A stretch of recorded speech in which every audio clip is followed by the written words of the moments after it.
There are many games that have you strategically micromanaging different units from a bird's eye view, but in 2001 Nintendo took that idea and integrated it into the game we know today as Pikmin.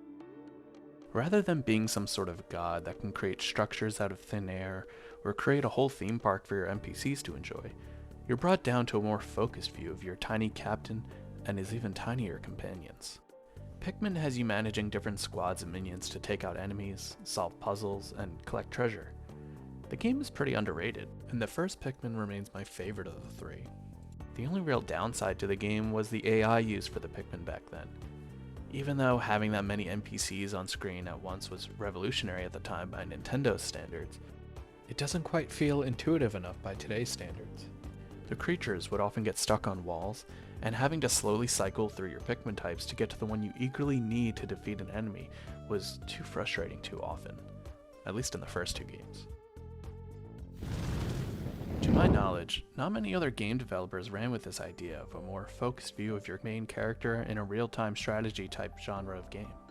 When I heard a new Pikmin-like platformer was coming out from a podcast I was listening to, I was interested to see how an indie developer could bring this concept to light again in a new era of gaming. I booted the game up and pretty quickly found myself lost in the smooth movement of the main character combined with the way the game guides you from place to place collecting Tinykin, pollen, treasure, and hover bubbles. The flat character designs with the way the camera revolves around them makes the game run smoothly, and your character always being in the center of the screen makes the platforming simple and easy to keep track of, as you'll be doing way more platforming than you ever did in Pikmin.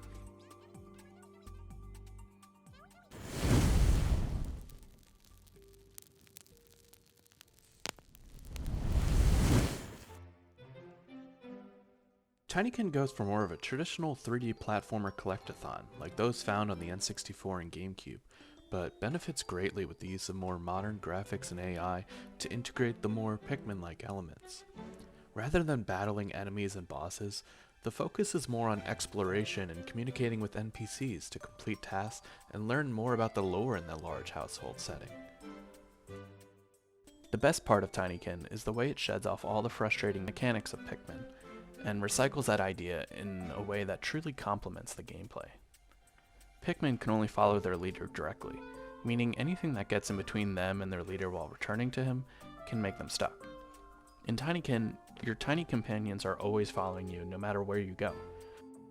I never once had to check to see if I left a Tinykin behind, and because of this, the gameplay was able to focus much more on platforming and exploration than combat and micromanagement. The Tinykin are much more like tools for solving puzzles and traversing, rather than your army being built up for the next big dungeon crawl and boss fight.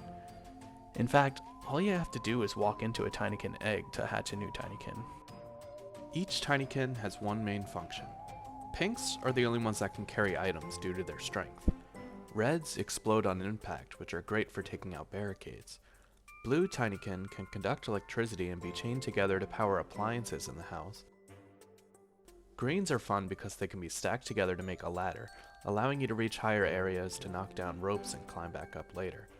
And finally, the yellow Tinykin can spread their wings and work together to form a bridge, helpful mainly for Tinykin that need to carry things over to a certain spot. Gone is the need to even switch between your Tinykin. Whenever you need the correct type for the job, the Tinykin needed will just be selected when you throw it, as long as you have it.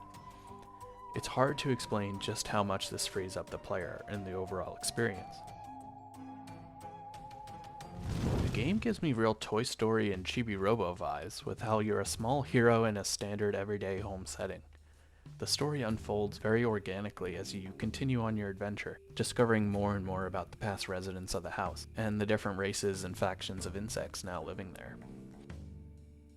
The main character Milodane is a prestigious archaeologist from another planet that discovered humans aren't actually from there, and eventually discovers a planet in a nearby galaxy of human origin. He warps there using his advanced technology, and is awakened in a modern-looking home suspended in time. Ridme, the first bug you see when you awake, acts as your guide throughout the game, and asks for your help collecting some everyday household objects to build a ship that can go beyond the house. Since your transportation device was damaged in transit, you have no other option but to help him. README opens up pathways to different areas of the house, and each room acts as its own level, with tons of collectibles begging to be grabbed throughout every nook and cranny of the room. There are NPCs everywhere, and you're usually introduced to the ones that guard the item you need first in each room. There are the shield bugs in the city of Sanctar, the praying mantids of Foliana Heights, and ants scattered all over each level, among others, all with various different tasks to complete. Every single level in this game has been finely crafted to deliver a compelling story among its residents that reside there, as well as many collectibles and tasks to complete every turn you take. No area seems rushed, and you really start to appreciate all of the little details hidden all over each room. The game can be beaten in about 6 hours or so, and I feel like this works greatly in its favor. Having a shorter, more focused experience means it really never outstays its welcome, and makes replaying the game a breeze.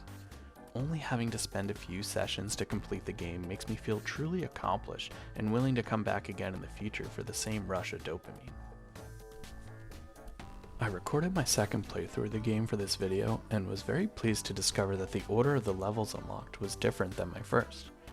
This small detail of making the level order unique to each playthrough makes things like speedruns fun and unexpected. Tinykin excels when it comes to simply letting the player explore and discover things on their own. The NPCs may give hints on where to go and what to do next, but there are never any hand-holding or over-the-top tutorials.